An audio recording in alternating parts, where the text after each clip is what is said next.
Welcome to the deep dive.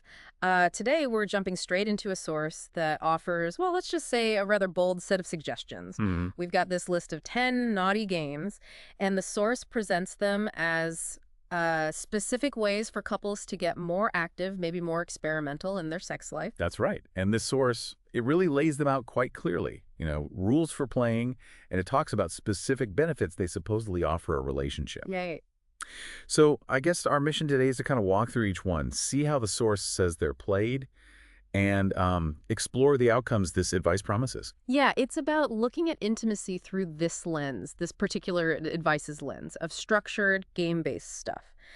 Okay, so let's unpack this list. Game number one. Okay, first up is name the letter. Yeah. The idea is, well, pretty straightforward. Partners undress, lie down. And one partner is blindfolded. Or they can Yeah. just close their eyes, right? Yeah, either way. Then the other partner picks a specific body part. The source actually suggests breasts if a man is playing on a woman, or maybe the buttock or that, area between the genitals and stomach for a woman playing on a man. Okay. And then what?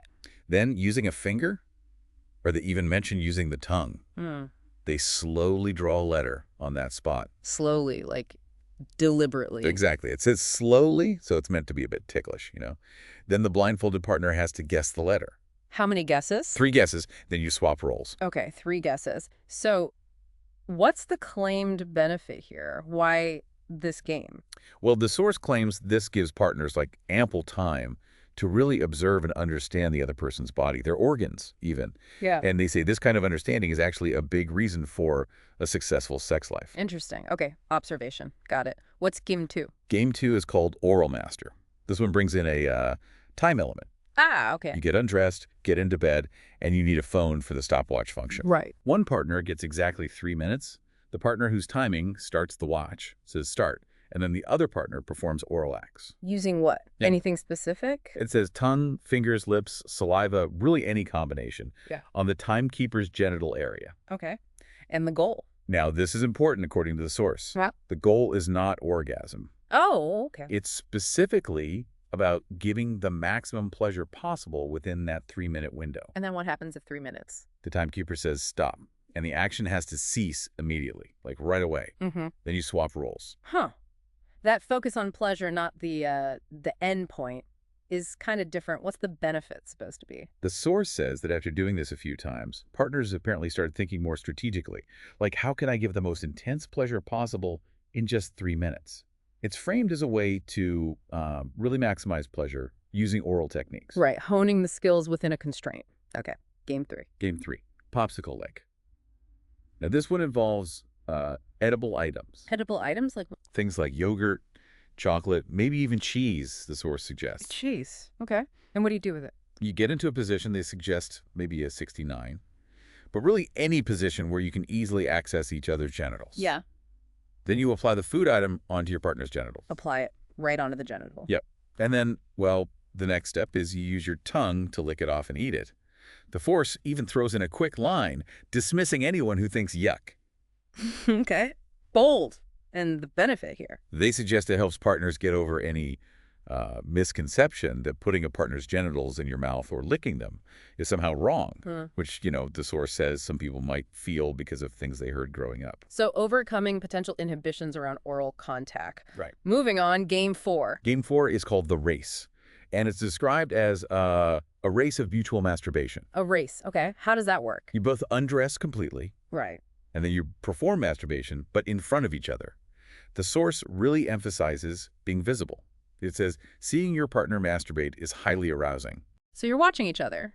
And the race part. It's literally just to see who can finish first.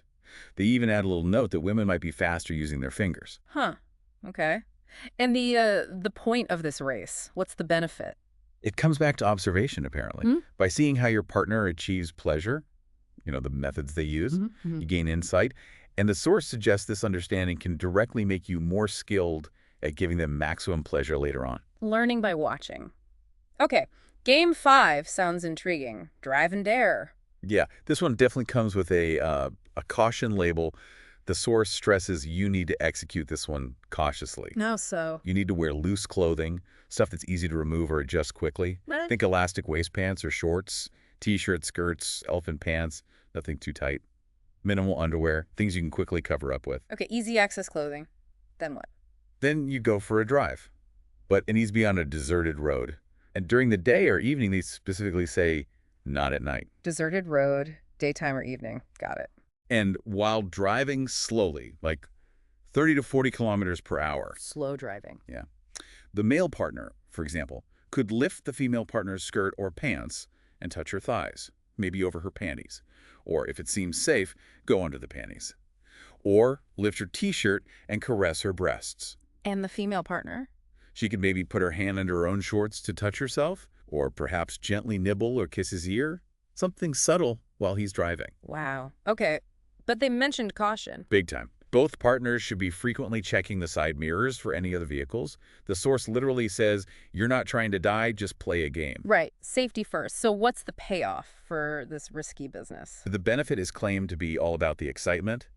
The risk involved, even in this sort of cautious, public-ish setting, that's supposed to significantly stimulate your sex life, it's the thrill, the chance of being seen. Okay, the thrill factor. Makes sense. Game 6. X mark the spot. Right. For this one, you need paper, 2 different colored pens, and you head to bed. Paper and pens in bed. Okay. Yeah. You draw simple sketches of bodies, male and female. Well. It's basic outlines. Hands, legs, key organs. Like stick figures plus. Kinda, yeah. Then, one partner secretly takes their colored pen and puts a tiny X mark somewhere on their own body sketch. Secretly. Okay. Then the other partner, who obviously doesn't know where the X is, starts kissing various places on the first partner's actual body. On their real body. Yeah. And as they kiss, they ask, is it here? Ah, like a treasure hunt with kissing. Exactly. And they get a limited number of questions to help narrow it down, like, is it lower or is it on the right side? The source suggests maybe 4 questions, but fewer means more kissing, basically. Makes sense. Once the spot is found, you swap roles, and you repeat this multiple times. The source also emphasizes making the kisses passionate throughout the search. Okay. And the benefit of this kissing treasure hunt? It's framed as a way to give attention and affection to parts of the body that might not normally get much focus. Right, like the back of the knee or an elbow or something. Could be, yeah. The idea is it increases affection and just overall erotic attention for your partner. Nice. Okay, game 7 is roll the dice. Yep. For this, you need 2 dice, different colors, and paper and a pen again. You get undressed. Undressed again. Seems to be a theme. Well, yeah. Then you make a list together. A list of what? You assign body parts to the numbers on 1 die. Say 1 is breast, 2 is ear, 3 neck, 4 down there, 5 thighs, 6 stomach. Something like that. Okay, 1 die for body parts. And the other die gets naughty actions assigned to its numbers. Like 1 is leg, 2 bite, 3 kiss, 4 suck, 5 caress. Actions on the second die. Got it. Then you roll. Exactly. Partners take turns rolling both dice.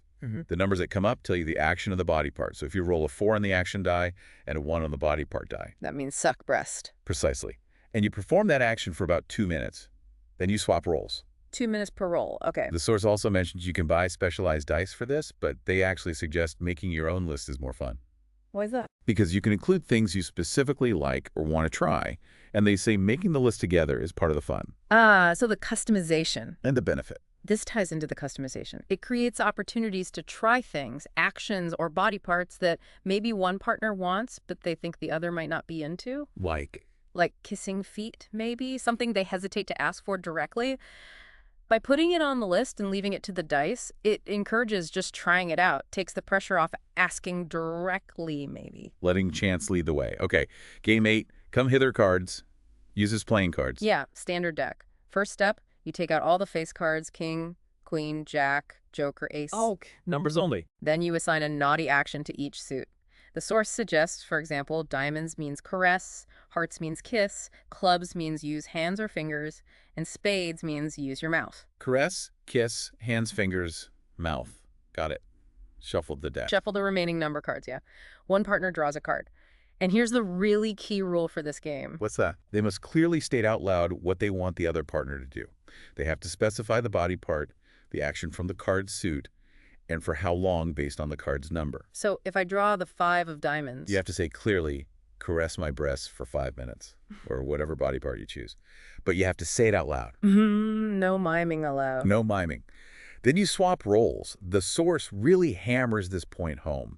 The clear verbal request is mandatory. Why the emphasis on saying it out loud? What's the benefit there? It's described specifically as a game to help partners overcome shyness or um, fear around actually verbalizing their desires. Ah, practice asking for what you want. Exactly. The mandatory clear requests give you opportunities to hear, erotic language used openly between you. It's meant to increase openness and communication overall, making it easier to just ask directly for things you want outside the game, too. Makes sense. Okay, game 9 is red hot retail. Sounds like shopping. It is. This one takes you out of the house, initially anyway. You go shopping together at a store that sells, naughty clothing and items, lingerie, sex toys, that kind of thing. The source mentions specific store types, but also says online shopping works too, though they kind of encourage going in person. Okay, so browsing the aisles together. Then what? Here's the twist. Each partner chooses a naughty item, but it has to be for the other partner. Oh, you pick for them, they pick for you. Not for yourself. Right.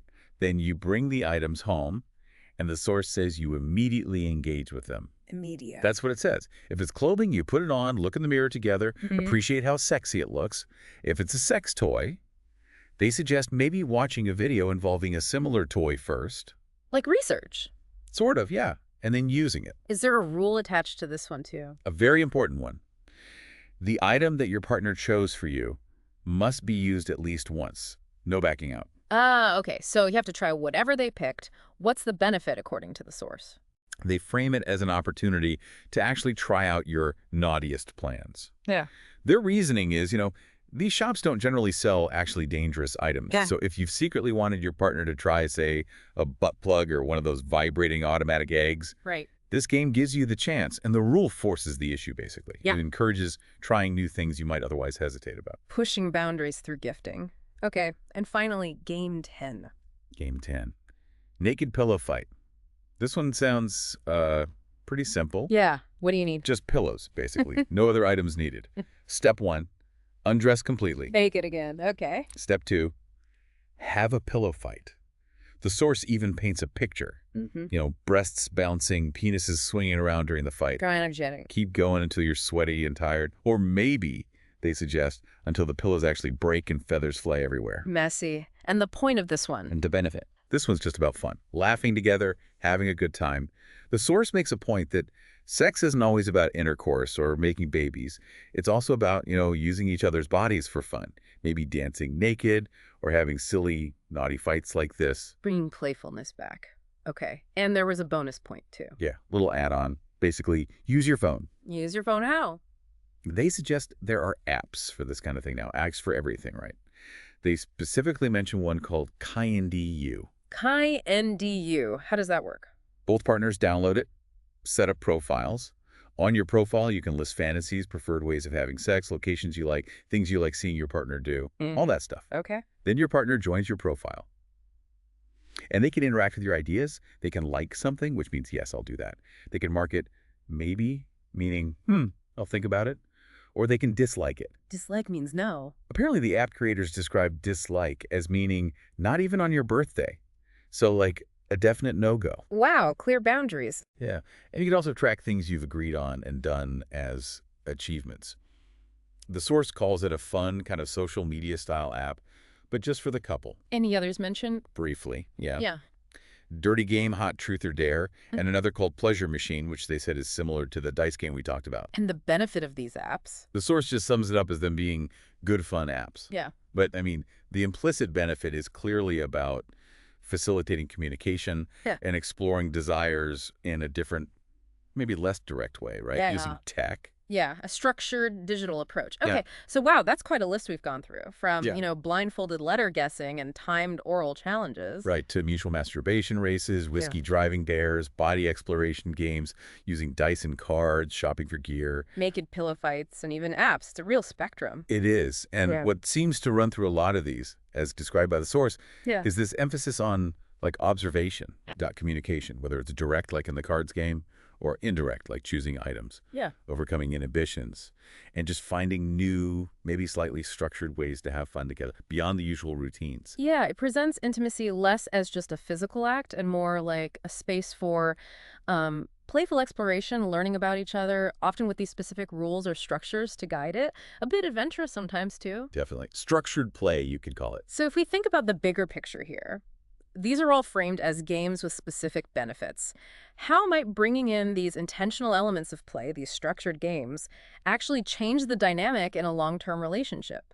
Could it genuinely shake up routines and, encourage discovering new things about each other's bodies and desires? Or does it risk feeling a bit forced?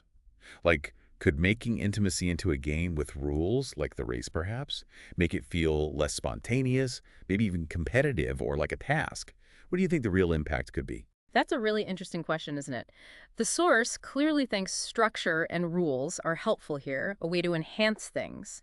But does approaching something so personal, so potentially spontaneous, with this kind of game structure, does that actually enhance connection through, say, shared fun and clear communication? Or could the structure itself, the rules, maybe dampen the spontaneity, Hmm. make it feel too planned, maybe too goal-oriented instead of just being in the moment? It's definitely something to mull over after diving into these very specific ideas.